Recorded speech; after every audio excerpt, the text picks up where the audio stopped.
বলুন। আসসালামু আলাইকুম, আমার নাম মোহাম্মদ আমিনুল ইসলাম। তাই আমি আসলে ট্যাবলেট দেখে অনেক কিছু উপকৃত হয়েছে। জিনিসটা অতি ফার্স্ট টাইম গরু কিনছি। তো গরু কিনাতে গরুর গোবর দিয়ে আমি জৈব সার কথা হলো করতেছি। এই জৈব সার দিয়ে কথা হলো কিছু খেত আমি করছি, ধান খেত। তো জৈব সার দিয়ে কথা হলো আসেন দেখায়। এই জৈব সার দিয়ে কথা হলো এই গুঁড়া ফসল করছি, লাউ গাছ কথা হলো সিম গাছ, এই ধরনের কথা ক্ষেতের জন্য কথা হলো খুবই উপকৃত হয়েছে। কথা হলো এই গোবরে অনেক খুব ভালো সার, ট্যাবলেটের মাধ্যমে শিখে আমরা এই কাজটা করতে পারছি। কি আগে জানতেন না?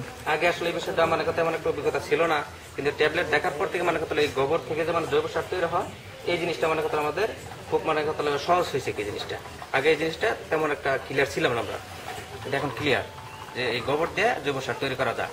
তো এই গরুগুলোর মাধ্যমে দেখা যাচ্ছে আমি এই যে বুসি হয়তো বা খ্যার কথা হলো এই ধরনের গাছ পুরা এই ধরনের কিছু খাওয়াই। তো দেখা যাচ্ছে গরুগুলো আসলে কথা হলো কতদিন পর কথা হলো ওই করলে এদেরকে খাওয়ালে কতদিনের ভিতরে স্বাস্থ্য হয়, এই জিনিসটা আমরা এই জিনিসটাতে পাইছি। দেখা যায় গরুরা কথা হলো ওই 2 থেকে 3 বছরের ভিতরে যদি এদেরকে ভিটামিন খাওয়ানো হয়, তাহলে গরুগুলোর স্বাস্থ্য খুব সুন্দর হয়। কি